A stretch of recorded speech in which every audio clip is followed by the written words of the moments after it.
The Icons of Real Estate podcast. Are you ready to learn the proven money-making secrets from top-producing icon agents? Ready to skyrocket your business? This podcast is for you. Tune in every week with your host, Tomasz Fonseca, and find out how to implement proven strategies to 10 times your business, from $3 million to $30 million in just 12 months. Brought to you by the Masters at Real Estate Marketing, Ardor SEO.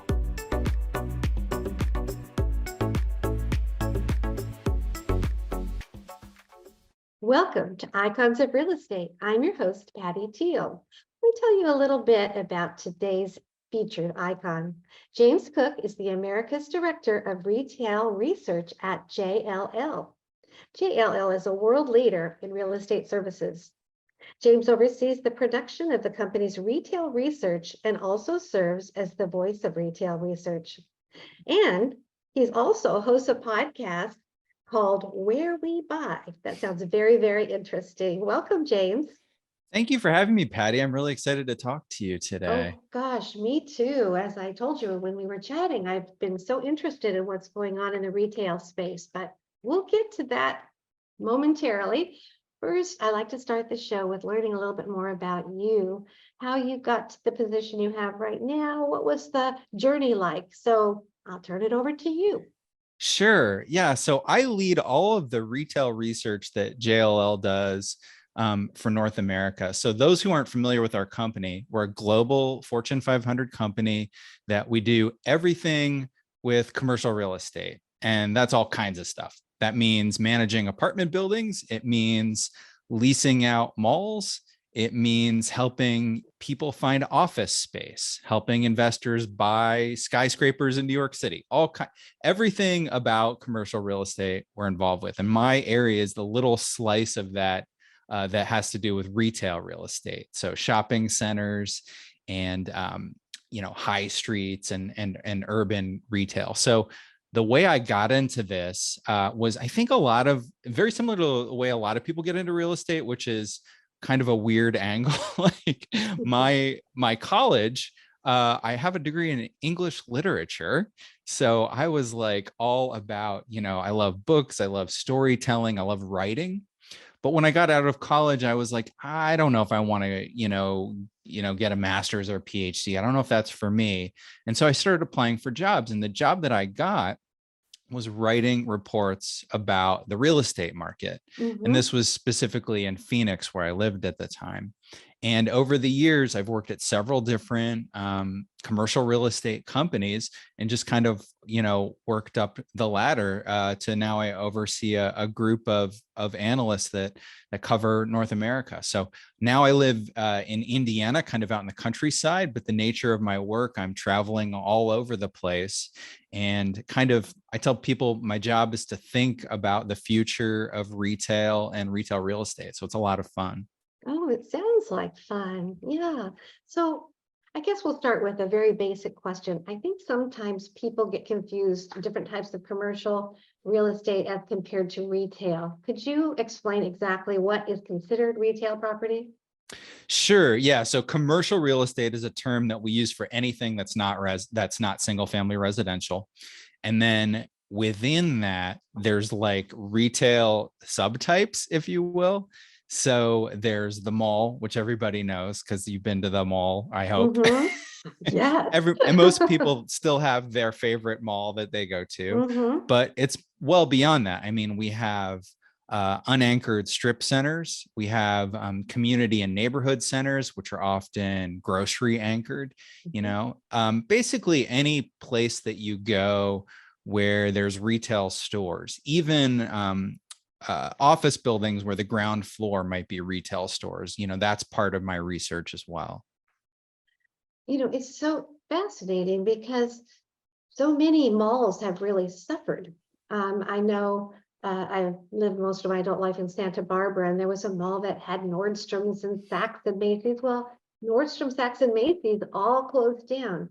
And even some of the little shops up and down State Street, that's the main drag there, they're closed. And now I'm in Florida, and some areas do so well. The Naples downtown area is packed, but some of the strip malls, it's like all the empty storefronts. So what's going on with all these different places? Some make it, some don't. Yeah, it's an interesting story. Well, the mall story is the development community built too many malls. Oh. Especially in the 90s and the 2000s, kind of leading up to the Great Recession, there was just this continued overbuilding of malls. So we have too many, but they're starting those kind of like B and C and D malls that aren't as popular. They're starting to go away. They're being redeveloped into other projects. And what we're left with is fewer great malls, like, I don't know, Ball Harbor, or what else are great ones, like King of Prussia in Pennsylvania, or Westfield Century City in Los Angeles. These just great A malls that are like global shopping destinations. So the mall Right. story is we're going to have fewer, but the ones we have are going to be worth more than ever. And then as far as physical real estate in general, actually, it's a really good time. You wouldn't think so, right? But our No. vacancy rates are lower than I think we've ever seen them in my 20 plus years of researching. And a big part of that is when COVID hit, we had a short period where everything went online. I'm sure you were doing everything you could to get delivery and click and collect. But now we've had since then a backlash, and online shopping has actually gone down as a percentage. Really? Yeah, I I'm know nobody so realizes surprised. that. Nobody realizes that. Yeah, Maybe people were so tired of being that's cooped up exactly and right. doing everything at home. I'm free. I can get out now. That's exactly right. And so physical shopping has come back and tourism has come back. So you said you're based in Florida. Florida has been our strongest market since 2020, since the kind of the recovery after the short COVID recession. Big demand. And what's interesting about Florida too is dining out has made the biggest recovery. So in some cities, people have been slower to come back to sit down restaurants, like sit down dining. But in Florida, it's stronger than ever. We track the actual numbers of sit down diners in restaurants, and they're way beyond what they were even in like 2019. So really big recovery there as well. Wow, that is so fascinating. I had no idea that the spaces were doing so well. And also, does that include the small shops as well as the larger ones? Yeah. So you're sort of local entrepreneurs, what they might have called, mom and pop stores, some of them were really hurt during the lockdowns. But the ones who have opened since then, or the ones who've made through it, are actually quite strong. So a lot of those mom and pop or small entrepreneurs focus on local services. And we had this big switch where during COVID, it used to be people spent the majority of their money on services. And then during COVID, it was the majority of their money on goods because they couldn't go out and, get services. Now that's starting to swing back. People are going back to the hairdresser, the hair salon, the barber, getting your nails done. All that kind of stuff has made a real resurgence. And so that sector, which is often the local entrepreneur, has made a real recovery. Wow, that's so fascinating. This is just a personal observation on my part. Obviously not an expert, although I do like to shop a lot, but You are an expert. so many malls have the same stores, even the smaller ones, they're just all the same no matter where you go. It's kind of disappointing. It's harder and harder to find those unique stores. Downtown Naples here has unique stores, and there are certain little pockets, especially tourist places, that have all these fun, unique stores.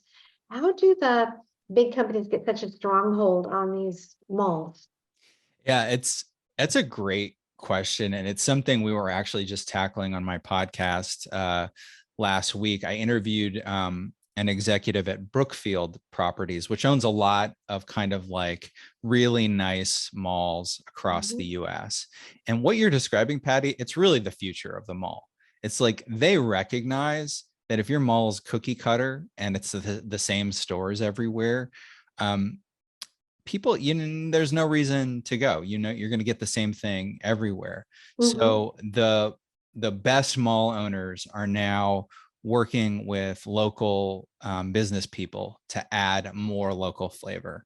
So, more local restaurants, they're adding food halls that aren't just the chains. It isn't just the Sparrow, the Subway, the, whatever that you normally Right, see in a right. food court. Mm-hmm. So they're adding new stores, new restaurants. And I mean, I kind of talked about this future of the mall where you'd have a smaller handful of malls, but they'd be better. Well, part of that better is having cool local stuff that you can only get at that one place.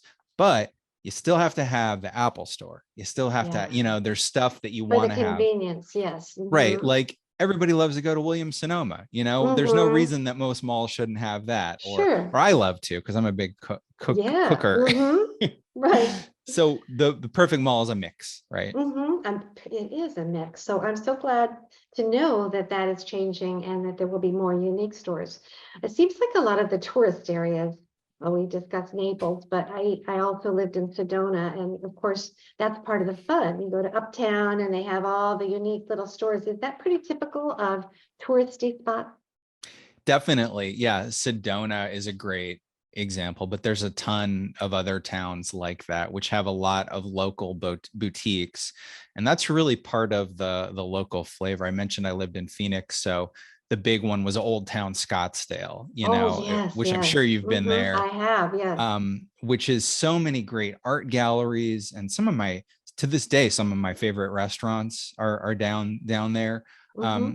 So to make a place unique, the last thing you want to do is make it, like I say, cookie cutter.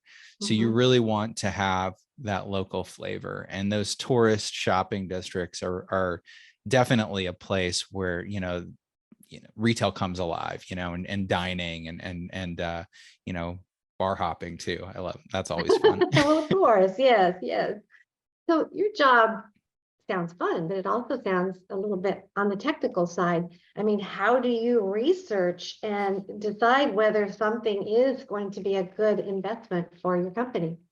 We subscribe. I'm lucky, it's a big company, so we have a lot of resources. We subscribe to a lot of different databases. There's several out there that track, you can zoom into an individual building, and I can look at, everything from who owns the building to what who's leasing at the building, to we use another tool to show us daily. I can tell you what foot traffic goes to any individual Oh, perfect a wow. commercial building, not Mm-hmm. not who goes, but the number of people that Right. go. And so we have just a lot of data out there. And then also we have offices in all the major cities around the world. So I have a lot of local experts that I can tap into as well. Mm-hmm. Oh, that's so fascinating that you can tell so much in this day and age. Can you tell for each separate store how many people are coming in and out? It depends. So we Mm-hmm. use anonymized mobile phone data Mm-hmm. through a third-party vendor that we purchase it through. So if the stores are separate, like if you're looking at like a big, let's say there's a term we use called power center, which is an outdoor shopping center that has a lot of big box stores. Those big boxes are separate enough that I can easily see what the volumes of foot traffic are to each of those individual ones. But when you zoom in at like a city level and the stores are right next to each other, it's tougher to tell. So in cities, we're more looking at, how many people are walking down that street, in a Right. day. Right.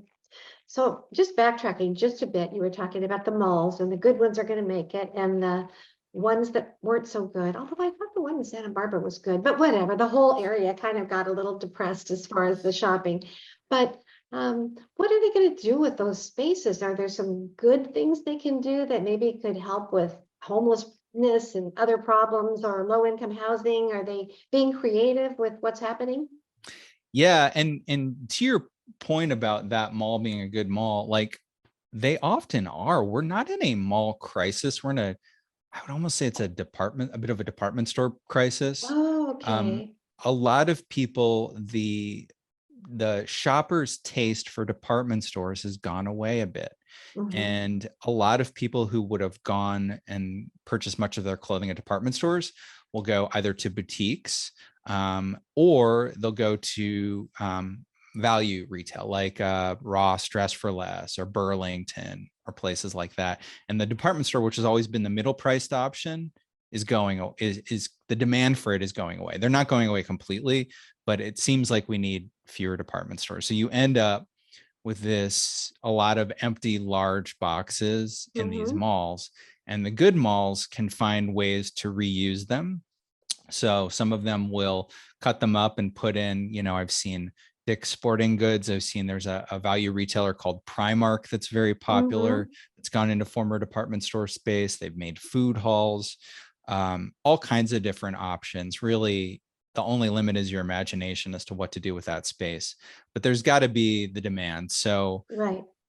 if that's what you do at a good mall that just needs to refill that department store space. If there's another mall that was kind of always not the best mall in town anyway, and they Right. lose a department store or two, they're just in real trouble a lot of They're times. gone. Yeah.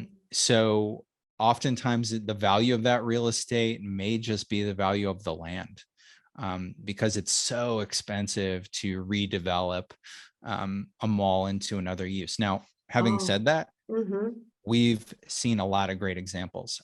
In Austin, Texas, there's an entire college, a community college that's in a former mall, which is perfect. Really? It's Oh, got all that the is parking perfect. and Yes. yeah. And we've seen health centers. There's an example, Vanderbilt in Nashville has a health center that's a former mall, all kinds of different creative reuses.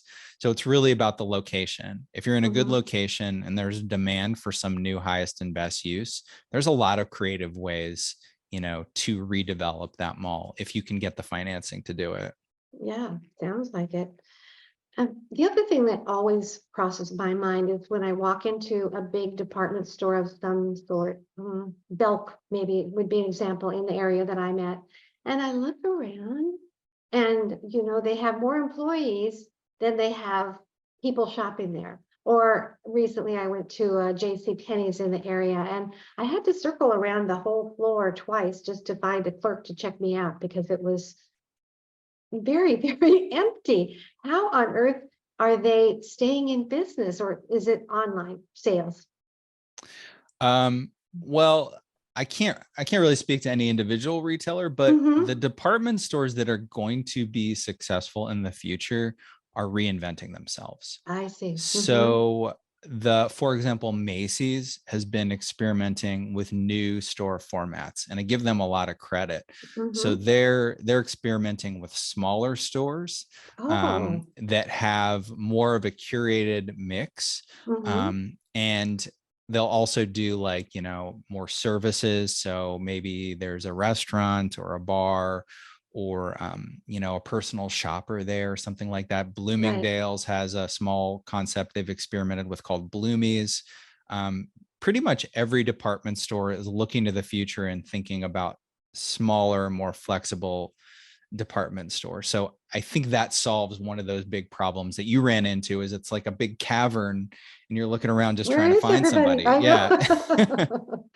That's very interesting. So just like so many businesses had to do during the pandemic, it sounds like the businesses that are flexible and are pivoting are going to be the ones that are going to make it.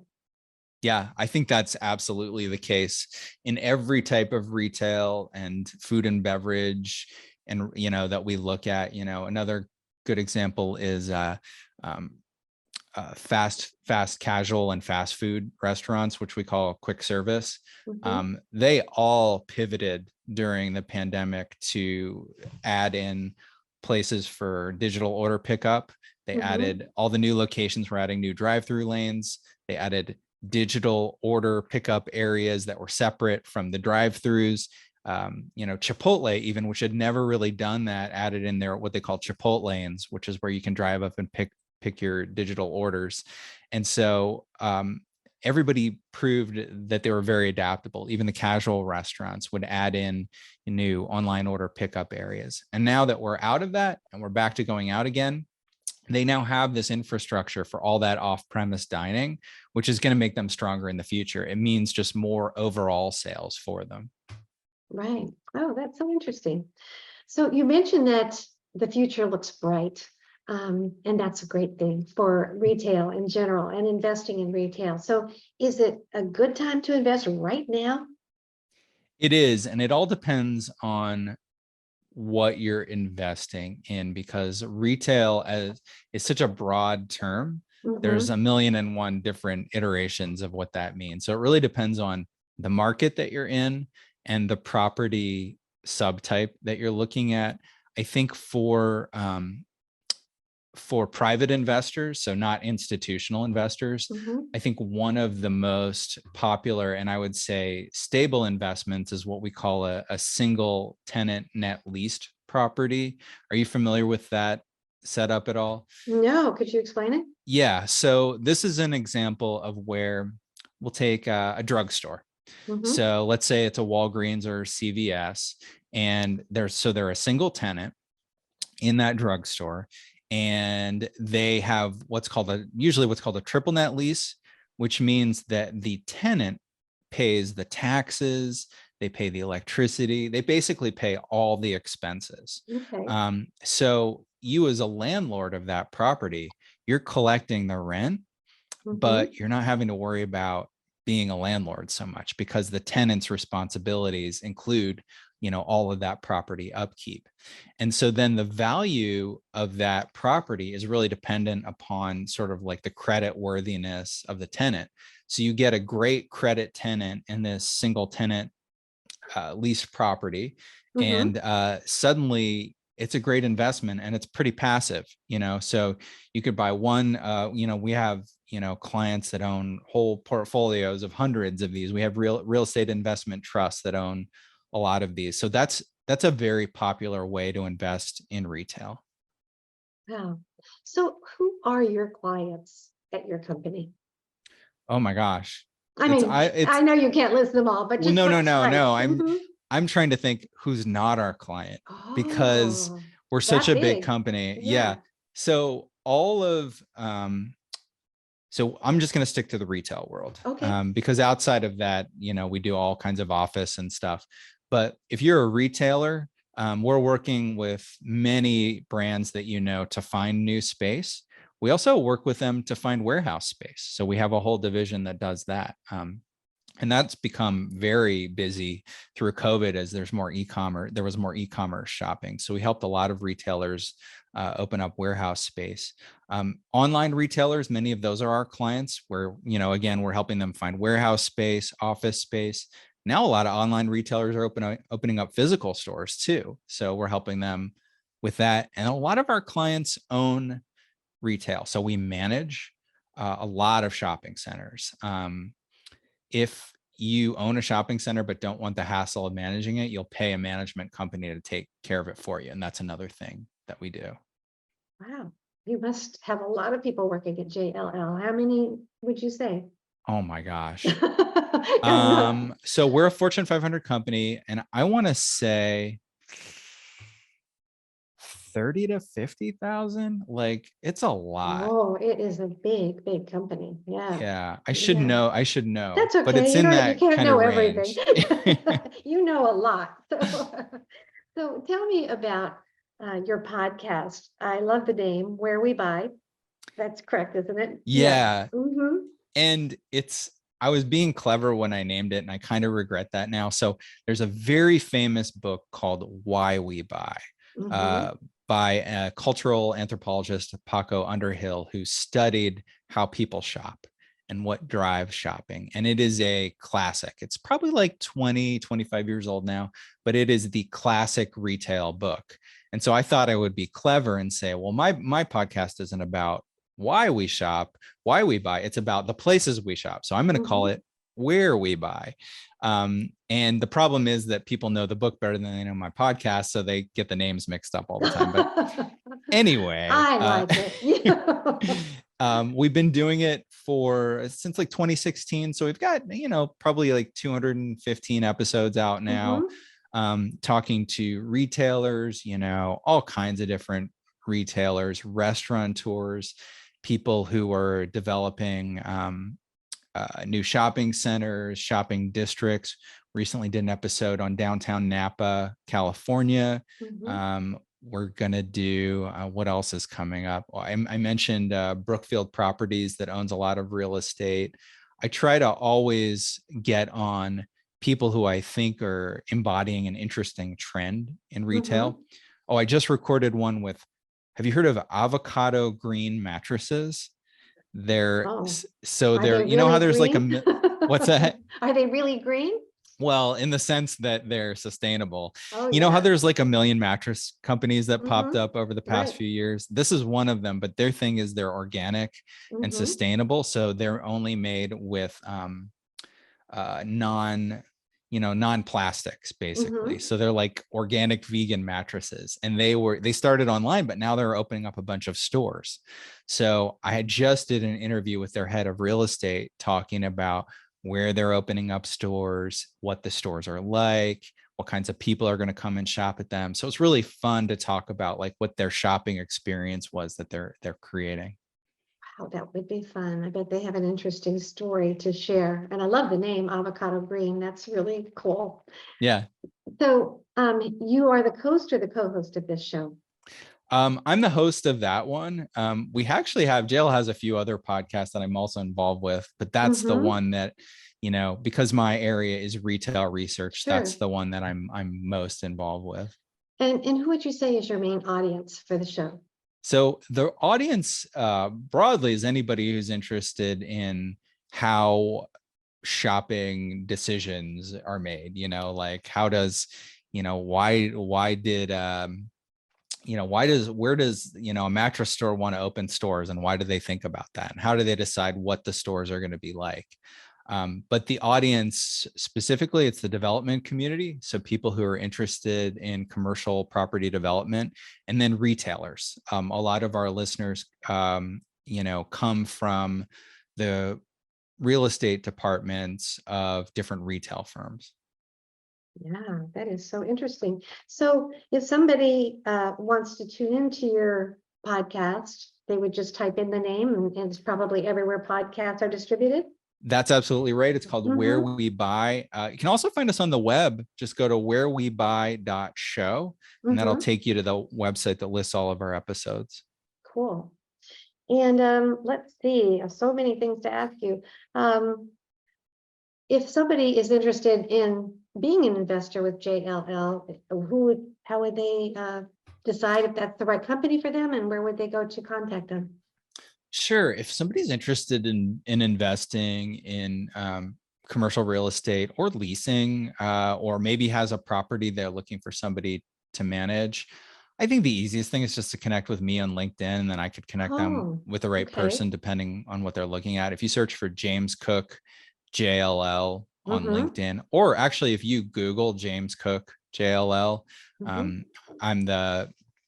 be the first result. My contact info is there. I'm often talking to people who have questions, and I'm able to pass them on to the right person to connect with. It sounds great. And I love your journey from being a literature major and graduate to being this researcher. How fun. Yeah, I feel incredibly lucky for the strange, unexpected path my Life career has is taken. funny. Yes, but fun. And, it's a journey for sure. Absolutely. Thank you so much, James. I just loved having you on the show. You're just a wealth of information. Awesome. Thank you, Patty. I'm really happy to be here. Thank you. Bye-bye.